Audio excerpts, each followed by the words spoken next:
we were doing Psalm 15, and we saw that David is saying that a blameless and a righteous person is the one who can come to the holy hill and worship God in Zion. He gives some other characteristics. He says that such a person speaks the truth sincerely. So the righteous person speaks the truth. He's not like double-minded flatterers. That is what David is telling us. So today in society, we find that the society is totally corrupt. The words of the people are dishonest and untrustworthy. There are very few people who are honest and who speak the truth in their heart, and very few people upon whose words we can depend. Earlier on, when a person said something, he would say, and that would be the truth, the law, it would be the agreement. But in today's times, it is not so. People are calling the good as bad and the bad as good.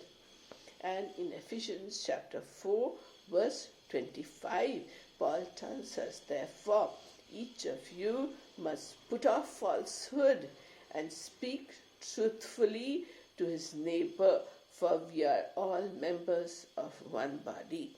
So Paul is encouraging us to speak the truth as God looks at it, because in John chapter 8 and verse 44, Jesus is telling the Pharisees and the scribes that he says, you belong to your father, you Jews, you belong to your father, the devil, and you want to carry out your father's desires.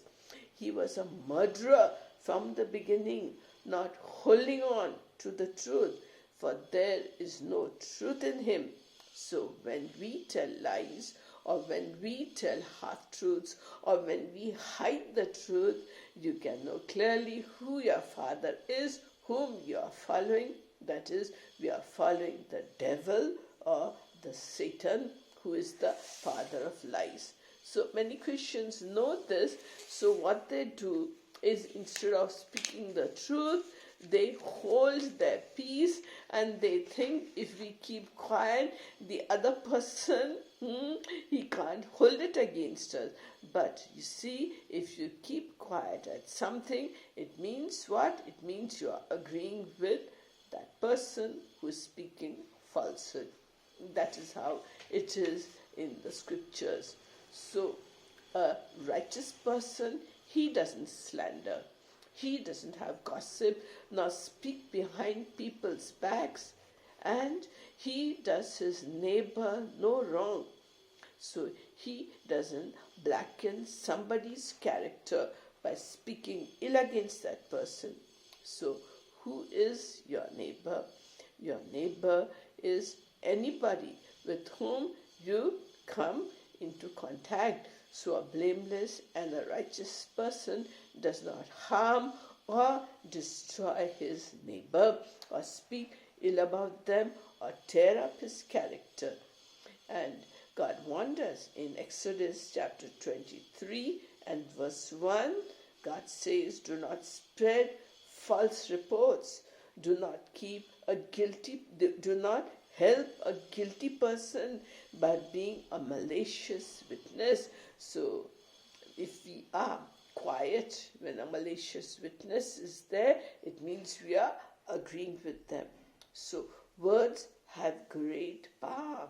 There is life and death in the power of the tongue, and those who love it will eat its fruit.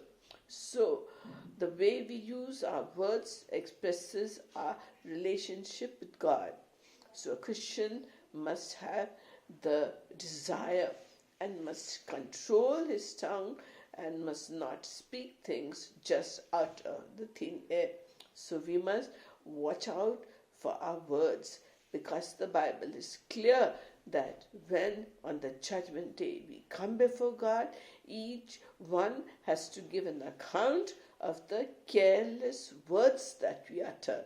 So that is how your words should be measured and talked, and it is best not to talk too much, because the book of Proverbs says when there is too many words, the iniquity is unavoidable.